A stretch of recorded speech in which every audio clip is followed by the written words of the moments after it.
Adam ROTFELD, you're a former foreign minister of Poland. You've been involved recently in a very special Polish-Russian reconciliation program, one could say. A group of difficult matters, which is a nice way of putting it. Yes. What do you think now of what is happening in Russia? The reason I pose the question is because of the demonstrations that have been taking place in Moscow in the last couple of days.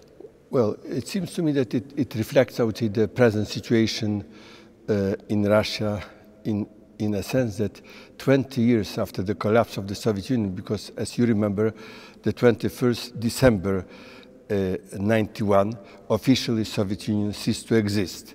But for all these 20 years, the Russian mentality is very, very much composed of two elements. On one hand, Soviet mentality, on the other hand, post-imperial mentality of the Tsarist Russia, but at the same time, the new generation is much more oriented to the future, and the future means a kind of the reference to the highly developed nations of the West, especially the European Union and the United States.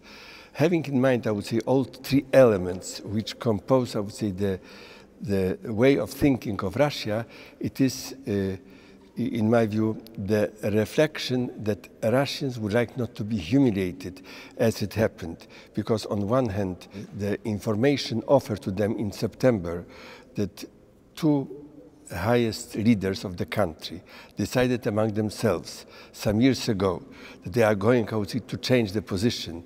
In other words, the continuity made, I would say, the Election Act not very interesting, and to some extent it was taken by many as insulting. In addition, they have some feeling that they were fabricated, they were not, the results of the elections did not reflect the reality.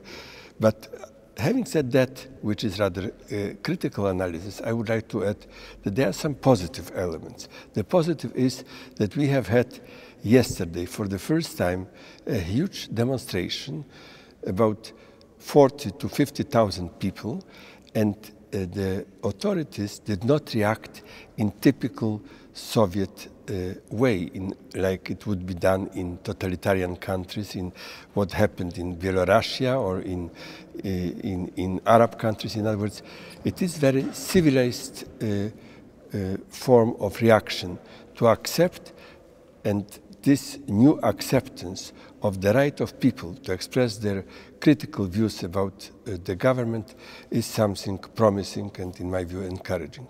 Let me ask you a second question, really about Poland now. Obviously, a member of the European Union, but also an aspiring member of the Eurozone.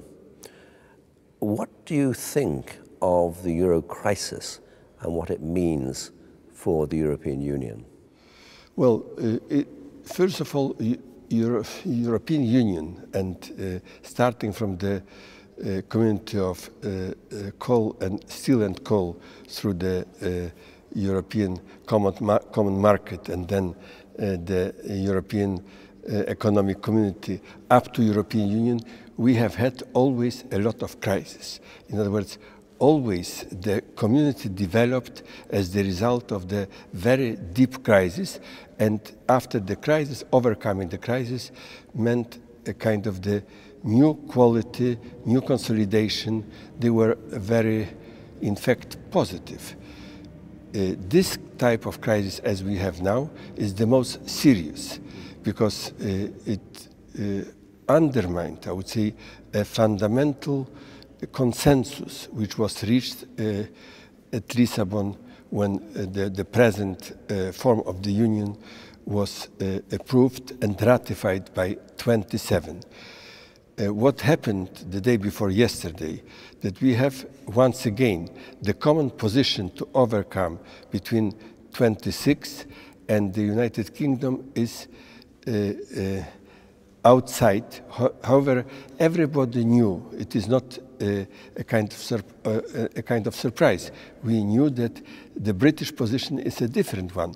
Nevertheless, it is something what has to be taken in very serious way, because Union is confronted with the totally new realities in the world. And in my view, without resolving the crisis of the Eurozone, we will not be able to continue European Union as it is. But on the other hand, solving this crisis in a way as it is done, it is the opening the road to the new type of European political union. At the moment, we do not have such a political union. It is, I would say, there are a lot of procedures, institutions, which are, in fact, empty shells. And now we have a chance to transform them. For example, common foreign and security policy. We have, I would say, beautiful names, a lot of civil servants, but we do not have the common foreign and security policies.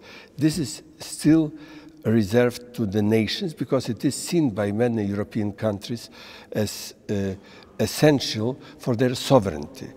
And now I would like to say that even at the conference we have had here yesterday, one of the speakers spoke about the legal interpretation of the sovereignty. In my view, it is not the problem of the legal interpretation, it is the problem of very new political understanding that sovereignty, it is not a privilege. Sovereignty, it is responsibility. And Poland made a very strong point in the speech by our Minister Sikorski in Berlin 10 days ago, saying that Poland is ready to accept the new type of European Union, where there is a need to take decision in common, not by nationals. In other words, in short, European Union is confronted with two possible options. One is that decisions will be taken by great powers, for example, by Germany and France, or it will be taken by all members of the Union under the condition that all members will take the responsibility, even those who are not obliged because they do not belong to the Eurozone, like Poland, Sweden, or some other nations. Adam ROTFELD, thank you very, very much. Thank you very much.